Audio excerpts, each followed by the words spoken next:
हिंदी की कक्षा में आप सभी का हार्दिक स्वागत करती हूँ। आज हम लोग पढ़ेंगे कक्षा 9 हिंदी ए क्षितिज भाग 1 से मेघ आए कविता।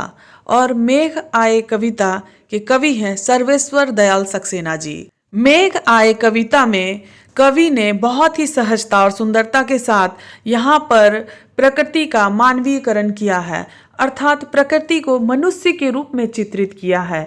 मेघ को एक मेहमान के रूप में, एक पाहुने अर्थात एक मेहमान, एक दामाद के रूप में यहाँ पर प्रस्तुत किया है कि किस प्रकार से मेघ के आने से, मेघ के छा जाने से एक गांव में कितनी खुशियों की लहर दौड़ पड़ती है और किस प्रकार से लोग उल्लासित हो जाते हैं। और जितने भी पेड़ पौधे, लता इत्यादि को भी उन्होंने एक मनुष्य के रूप में चित्रित किया है और उसका वर्णन यहाँ पर प्रस्तुत किया है। तो आइए पढ़ते हैं कविता मेघ आए। सबसे पहले कवि के जीवन परिचय के बारे में जानते हैं। सर्वेश्वर दयाल सक्सेना का जन्म उत्तर प्रदेश के बस्ती जिले में सन 1927 में हुआ। उन्होंने इलाहाबाद विश्वविद्यालय से उच्च शिक्षा ग्रहण की। आरंभ में उन्हें आजीविका हेतु काफ़ी संघर्ष करना पड़ा। बाद में दीनमान के उप संपादक एवं चर्चित बाल पत्रिका पराग के संपादक बने। सन 1983 में उनका आकस्मिक निधन हो गया। 8 की घंटियां, बांस का पुल, एक सूनी गांव, गर्म हवाएं, कुआनो नदी, जंगल का दर्द, खूंटियों पर टंगे लोग उनके प्रमुख कविता संग्रह है। नई कविता के प्रमुख कवि सर्वेश्वर दयाल सक्सेना ने उपन्यास, नाटक, कहानी, निबंध एवं प्रचुर मात्रा में बाल साहित्य भी लिखा है। दीनमान में प्रकाशित चर्चे और चरखे स्तंभ के लिए सर्वेश्वर बहुत चर्चित रहे। उन्हें साहित्य अकादमी पुरस्कार से सम्मानित किया गया। सर्वेश्वर के काव्य में ग्रामीण संवेदना के साथ शहरी मध्यम वर्गीय जीवन बोध भी व्यक्त हुआ है। यह बोध उनके कथ्य में ही नहीं, भाषा में भी दिखाई देता है। सर्वेश्वर की भाषा सहज एवं लोक की महक लिए हुए है। संकलित कविता में कवि ने मेघों के आने की तुलना सज कर आए प्रवासी अतिथि दामाद से की है।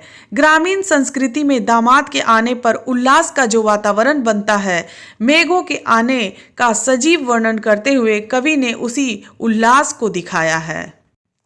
मेघ आए बड़े बंठन के सवर के, आगे आगे नाचती गाती बयार चली। दरवाजे खिड़कियां खुलने लगी गली गली, पाहुन ज्यों आए हो गांव में शहर के। मेघ आए बड़े बंठन के सवर के। मेघ अर्थात बादल, बंठन कर अर्थात सज कर, सवर कर, बयार अर्थात हवा और पाहुन अर्थात मेहमान और दामाद। प्रस्तुत पंक्तियों में कवि ने यहाँ पर मेघ की तुलना एक पाहुन अर्थात एक मेहमान से की है, एक दामाद से की है।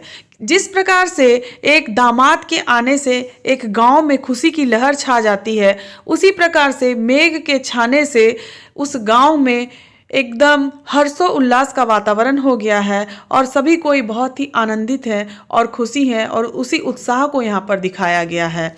यहाँ कवि कहते हैं मेघ आए बड़े बंठन के सवर के, अर्थात मेघ बहुत ही सज के सवर के आए हैं, सज धज कर सवर कर आए हैं। आगे आगे नाचती गाती बयार चली, और जब मेघ छा जाते हैं तो उससे पहले हवा चलती है। बयार अर्थात हवा चलती है, तो मेघ के आगे आगे हवा चली अर्थात बयार चली। दरवाजे खिड़कियां खुलने लगी गली गली, और जब मेघ छाते हैं तो जब हवा चलने लगती है तो स्वतः अपने आप ही दरवाजे खिड़की उन हवा के झोंकों से खुलने लगती है। ऐसा प्रतीत होता है जैसे कि वो दरवाजे खिड़कियां मेघ को देखने के लिए खुल रहे हैं, उस मेहमान को, उस अतिथि को, उस दामाद को देखने के लिए खुल रहे हैं। गली गली में जिस प्रकार से एक नए दामाद जब गांव में आते हैं तो उनको देखने के लिए लोग अपने घर के दरवाजे और खिड़कियों को खोल देते हैं, ठीक उसी प्रकार से उस मेघ रूपी दामाद को देखने के लिए भी गांव के दरवाजे और खिड़कियां हवा के झोंकों से खुलने लगी है। पाहुन जो आए हो गांव में शहर के, और ऐसा लगता है कि शहर से गांव में कोई दामाद आए हैं, कोई पाहुन आए हैं, कोई मेहमान आए हैं। मेघ आए बड़े बन ठन के सवर के।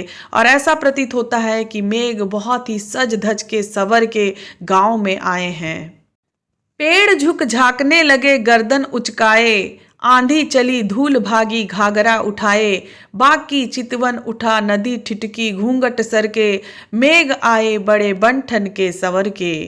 ऐसा प्रतीत होता है जैसे पेड़ झुक झांकने लगे गर्दन उचकाए, उचकाए अर्थात उठा उठाकर, पेड़ अपने गर्दन को उचका उचका कर और वो देखने लगते हैं कि मेघ किस प्रकार से छाए हुए हैं, मेघ किस प्रकार से गांव में आए हैं। इस दृश्य को वो देखते हैं, पहले वो झुक जाते हैं, उसके बाद झांकने लगते हैं और अपने गर्दन को उठा उठा कर वो देखते हैं।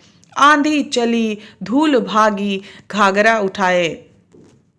और मेघ के आने से आंधियां चलती है और धूल अपने घाघरा को उठाकर भागने लगती है। यहाँ पर धूल को एक नायिका के रूप में प्रस्तुत किया गया है। धूल अपने घाघरा को उठाकर भाग रही है, क्योंकि अगर घाघरा को उठाकर धूल नहीं भागेगी तो वो गिर सकती है, इसलिए धूल जब भाग रही है वो अपने घाघरा उठाकर भाग रही है ताकि वो गिरने से बच सके। तो यहाँ पर धूल को एक मानवीकरण किया गया है और मानवीकरण में उसे मनुष्य का रूप प्रदान किया गया है, एक नायिका के रूप में प्रस्तुत किया गया है।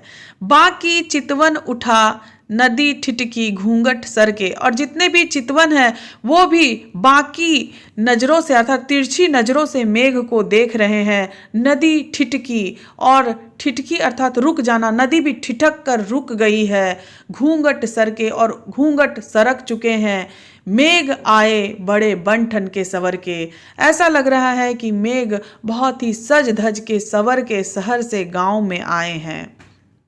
बूढ़े पीपल ने आगे बढ़कर जुहार की, और बूढ़े पीपल ने आगे बढ़कर जुहार की। जुहार अर्थात नमस्कार, नमस्ते, प्रणाम।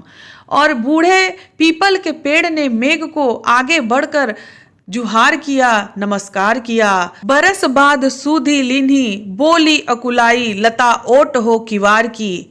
और लता रूपी नायिका भी किवाड़ अर्थात दरवाजे की ओट पर खड़ी कहती है, अकुलाई व्याकुल सी होकर कहती है, मेघ को देखकर कहती है लता रूपी नायिका कि बरस बाद सुधी लीनी, अर्थात आपने तो बरसों बाद, वर्षों बाद हमें याद किया।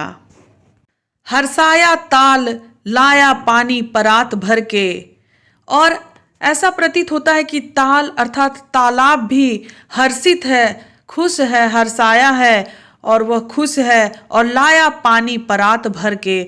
और जिस प्रकार से परात में जल को भर देते हैं उसी प्रकार से तालाब भी परात भर करके पानी लाया है, जिसमें कि मेघों के पैर को धोए जा रहे हैं उस परात के पानी से। मेघ आए बड़े बन ठन के सवर के। और ऐसा प्रतीत होता है कि मेघ बहुत ही सज धज के सवर के आए हैं, शहर से गांव में आए हैं। क्षितिज अटारी गहराई दामिनी दम की, क्षमा करो गांठ खुल गई अब भरम की। बांध टूटा झरझर मिलन के अश्रु ढर के, मेघ आए बड़े बन ठन के सवर के। क्षितिज अर्थात जहाँ पर आकाश और धरती का मिलन के जैसा प्रतीत होता है। जब हम कहीं पर खड़े होते हैं और ऐसा लगता है कि धरती और आकाश का मिलन हो रहा है और आकाश जो है वो धरती पर पूरी तरह से झुका हुआ है। अटारी अर्थात छत, दामिनी अर्थात बिजली, दम की अर्थात चमकना, और भरम अर्थात भ्रम, अश्रु अर्थात आंसू। तो यहाँ पर कवि कहते हैं कि क्षितिज अटारी गहराई दामिनी दम की।